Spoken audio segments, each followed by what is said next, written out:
नमस्कार विद्यार्थियों, BA part तृतीय वर्ष हिंदी की ऑनलाइन क्लासेज में आपका स्वागत है। मैं हूं doctor Sitaram Kumawat, associate professor, government college Kaladera. आपके पाठ्यक्रम में जो निर्धारित है द्वितीय प्रश्न पत्र, उसमें जो गद्य के अंतर्गत निबंध आपको पढ़ाए जाने हैं, इससे पहले वाले वीडियो में मैंने आपको हजारी प्रसाद द्विवेदी का जो निबंध है भारतीय साहित्य की प्राण शक्ति, उसका पहला पार्ट मैंने आपको सार और समीक्षा बताई थी। आज हम यहाँ पर देखते हैं इसका सेकंड पार्ट, सेकंड भाग, क्योंकि निबंध थोड़ा सा लंबा है इसलिए इसके दो भाग करने पड़े हैं। ये आचार्य हजारी प्रसाद द्विवेदी हैं। इनका परिचय मैंने आपको पहले दे चुका हूँ। इनकी रचनाओं के बारे में मैंने आपको बता दिया है और इनका जो निबंध है भारतीय साहित्य की प्राण शक्ति, इसके बारे में पहले वीडियो में जो हमने विचार किए हैं उसमें जैसे मैंने आपको बताया, जो बिंदुवार बताए हैं उसमें आत्मा है और जो मूल जो दो तत्व हैं आत्मा और संसार, जगत, माया या प्रकृति। फिर कर्मों का विभाजन बताया, संचित है, प्रारब्ध है और क्रियामान है, उनके बारे में बताया। और उसके बाद स्वर्ग और नरक की जो परिकल्पना है उसके बारे में मैंने आपको बताया है।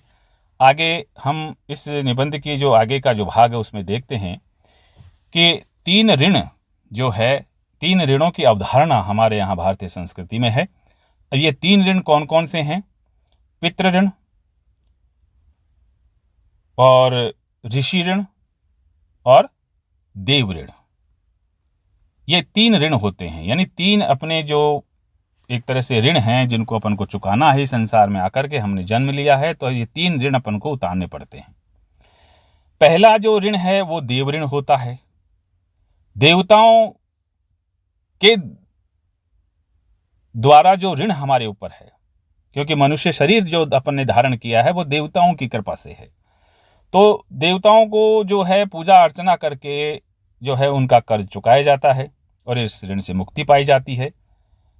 ऋषि ऋण जो हमें ज्ञान देते हैं, जो हमें शिक्षा देते हैं, तो ज्ञान प्राप्त करके और ज्ञान का प्रसार करके, ज्ञान प्राप्त करने के उपरांत ज्ञान का प्रसार करके हम ज्ञान बांट करके इस ऋषि ऋण से मुक्त हो सकते हैं।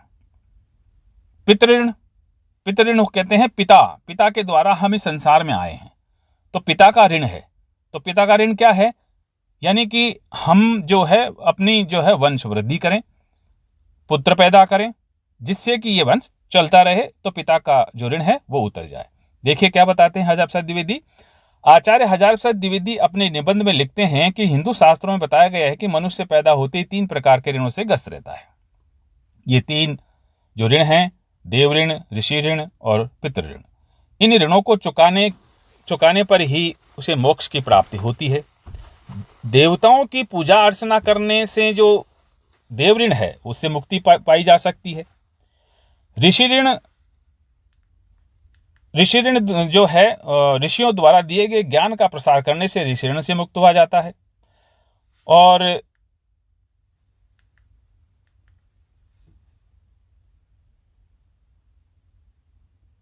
मनुष्य अपने माता पिता से इस जो ऋण है, इस भौतिक शरीर को जो प्राप्त करता है, इस कारण वह उनका ऋणी रहता है, तो वह संतान परंपरा का प्रसार करके मुक्ति पा सकता है। इस प्रकार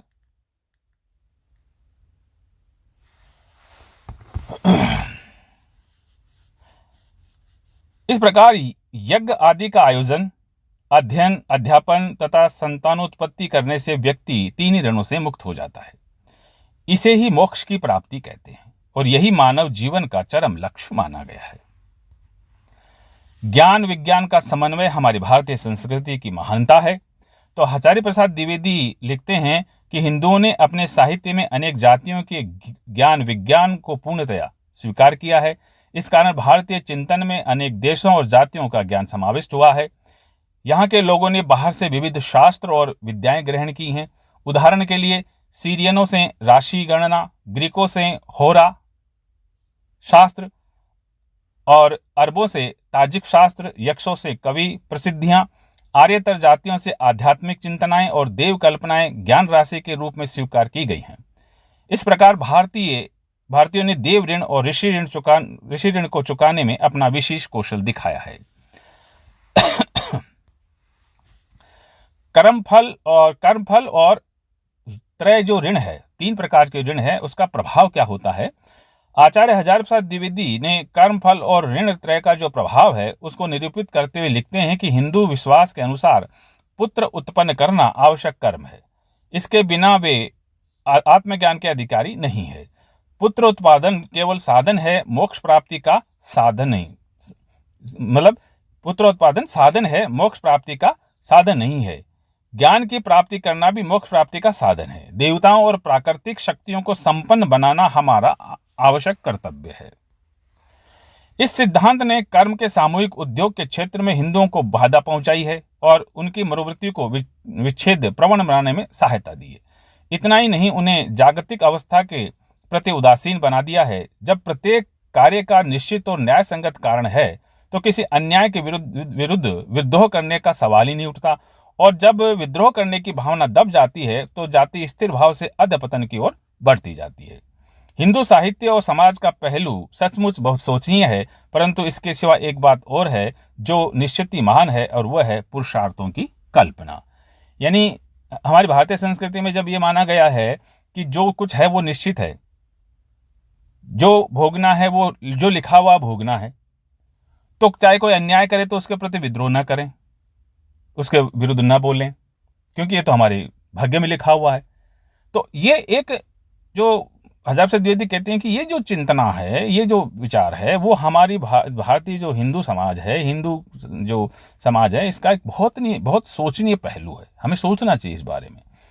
लेकिन तत्काल वो इसको जो है आगे बढ़ाते हुए कहते हैं कि एक बात बहुत अच्छी है इसमें, वो है पुरुषार्थों की कल्पना। जो पुरुषार्थ बताए गए हैं उनकी कल्पना हमारे भारतीय संस्कृति में की गई है। तो देखिए साहित्य में उसका क्या है। 4 पुरुषार्थ होते हैं। द्विवेदी जी लिखते हैं कि कर्म, फल और ऋण चुकाने के लिए 4 पुरुषार्थों की अवधारणा हमारे शास्त्रों में मिलती है। यह है धर्म, अर्थ, काम, मोक्ष। इन चारों पुरुषार्थों की प्राप्ति के उपाय बताने के लिए भारतीय साहित्य में जितना लिखा गया है वह दुनिया में बेजोड़ है, कहीं भी नहीं लिखा गया। इन चारों पुरुषार्थों में मोक्ष सबसे श्रेष्ठ है। धर्म पुरुषार्थ गिनाए जाते हैं, धर्म की पालना, अर्थ कमाना, काम भावनाएं, और आखिर में मोक्ष की प्राप्ति। मोक्ष विषयक धारणा भारतीय साहित्य की अन्यतम विशेषता है। वैष्णव आचार्यों ने भक्ति या भगवत विषयक प्रेम को 5वां पुरुषार्थ घोषित किया है। आदर्शों का समावेश हुआ है हमारे इसमें भारतीय साहित्य में। तो आचार्य हजार प्रसाद द्विवेदी जो कहते हैं कि भारतीय साहित्य की विशेषता बताते हुए कहते हैं कि कर्म फल में विश्वास, पाप पुण्य में आस्था, पुरुषार्थ प्राप्ति की चेष्टा के कारण भारतीय साहित्य में अनेक आदर्शों का समावेश हुआ है। इसी कारण यहाँ के नाटकों में धर्मात्मा व्यक्ति की पराजय नहीं दिखाई जाती है। विचारों से युक्त व्यक्ति कठिनाई से जूझता हुआ भी हारा हुआ नहीं दिखाया जा सकता। ये हमारे यहाँ है कि अंत में जीत जो है सच्चाई की होती है, वास्तविकता की होती है। तो जो नायक होता है उसको कभी हम जो है हारा हुआ नहीं दिखाते हैं, उसको जो है अच्छा फल प्राप्त करते हुए दिखाते हैं कि इतना सब कुछ का भोग कर भी अंत में उसी की विजय हुई है। भारतीय साहित्य में आदर्शों की प्रतिष्ठा इसी कारण की जाती है। यहाँ प्रत्येक काव्य, नाटक कर्तव्य भावना का संदेश देने वाले होते हैं। महाकवि कालिदास की रचनाओं में यह दृष्टिकोण इस बात का प्रमाण है। भारतीय कवि अपने मनोभावों को अभिव्यक्त करने की बजाय दूसरे के मनोभावों को व्यक्त करता है। उसका उद्देश्य रस अर्थात आनंद को व्यक्त करना रहता है। उसकी दृष्टि में आत्मानंद की प्राप्ति या लोक मंगल की भावना प्रधान रहती है, और यह भारतीय साहित्य की अनंत विशेषता है। लोक मंगल की भावना यानी सबका मंगल हो, सब अच्छाई से रहे, सब सुखी रहे, सबका कल्याण हो, ये लोक मंगल की कामना हमारे साहित्य में ही है। जीवन की गंभीर जो समस्याएं हैं उसका रूपांकन हमारे भारतीय साहित्य में हुआ है। तो आचार्य हजार प्रसाद द्विवेदी भारतीय साहित्य की अन्य विशेषता बताते हुए कहते हैं कि भारतीय साहित्य जनजीवन की समस्याओं का चित्रण करता है।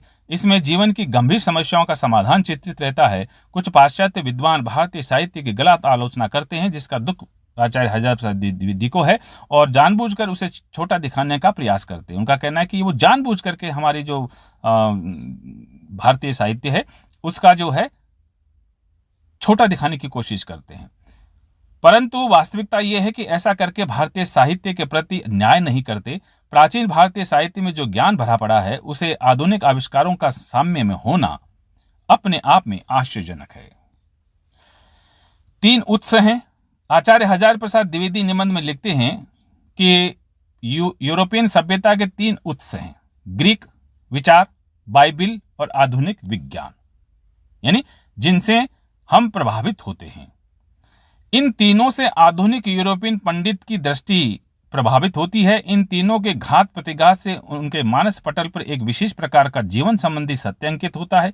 इसी सत्य की माप से वस्तुओं को मापता है। जहां तक साहित्य का संबंध है वह ग्रीक मनीषियों से प्रभावित होता है। उनकी तद विषयक चिंता पर बाइबिल का प्रभाव नहीं के बराबर है, और आधुनिक विज्ञान ने साहित्य के बाह्य रूप को ही अधिक प्रभावित किया है। भारतीय साहित्य का उचित मूल्यांकन नहीं हुआ। ये निबंध में लिखते हुए हजारी प्रसाद द्विवेदी कहते हैं कि भारतीय साहित्य की प्राण शक्ति का उल्लेख करते हुए लिखते हैं कि पाश्चात्य संस्कारों के चश्मे से भारतीय साहित्य की आलोचना करना उचित नहीं है। यानी पाश्चात्य दृष्टिकोण से हमारे भारतीय साहित्य को बिना समझे उसकी आलोचना करना उचित नहीं है। आप उसको उस चश्मे से मत देखिए, उस दृष्टिकोण से मत देखिए, आप भारतीय दृष्टिकोण से देख करके उसकी समीक्षा कीजिए। भारतीय शिक्षा और यहाँ के संस्कारों को पाश्चात्य संस्कारों के समान महत्व देना चाहिए। पाश्चात्य संस्कृति से यद्यपि भारतीय संस्कृति का मेल नहीं बैठता है, फिर भी प्राचीन रचनाओं को लक्ष्य कर समन्वय पूर्वक व्यापक दृष्टिकोण को अपनाना चाहिए। इस तरह की आलोचना करने से भारतीय साहित्य का गौरव का सही उद्घाटन हो सकता है, सही विश्लेषण हो सकता है, सही तरीके से उसको सामने रखा जा सकता है। और निष्कर्ष के रूप से हम कह सकते हैं कि आचार्य हजारी प्रसाद द्विवेदी ने भारतीय साहित्य की प्राण शक्ति को लक्ष्य करके जो विचार व्यक्त किए हैं उनमें कर्मफल, पुनर्जन्म, आत्मा, जगत, माया और पुरुषार्थ और लोक मंगल की भावना की विवेचना करके सामाजिक और सांस्कृतिक जीवन को निरंतरता प्रदान करते हैं। भारतीय साहित्य और संस्कृति में प्रारंभ से ही लोक मंगल की जो धारणा रही है और जिस पर जनहिताय कार्य करना ही भारतीय संस्कृति की अवधारणा भी रही है। यानी हमारी भारतीय संस्कृति की अवधारणा क्या है? लोक मंगल, जनहिताय, यानी दूसरों का भला करने का जो हम सोचते हैं वही हमारे संस्कृति की मूल जो है बिंदु है, मूल भाव है, मूल चेतना है, मूल कर्म है। तो इस तरह से आपने देखा कि भारतीय प्राण शक्ति हजारी प्रसाद द्विवेदी ने जो निबंध लिखा है इसमें क्या कहा गया है, क्या समझाया गया है। ये दूसरा भाग पूरा होता है और निबंध का भी जो है सार और समीक्षा पूरी होती है। अगले निबंध के रूप में जो हम देखेंगे, निबंधकार के रूप में देखेंगे, तो अगले वीडियो में फिर मिलेंगे। तब तक के लिए नमस्ते।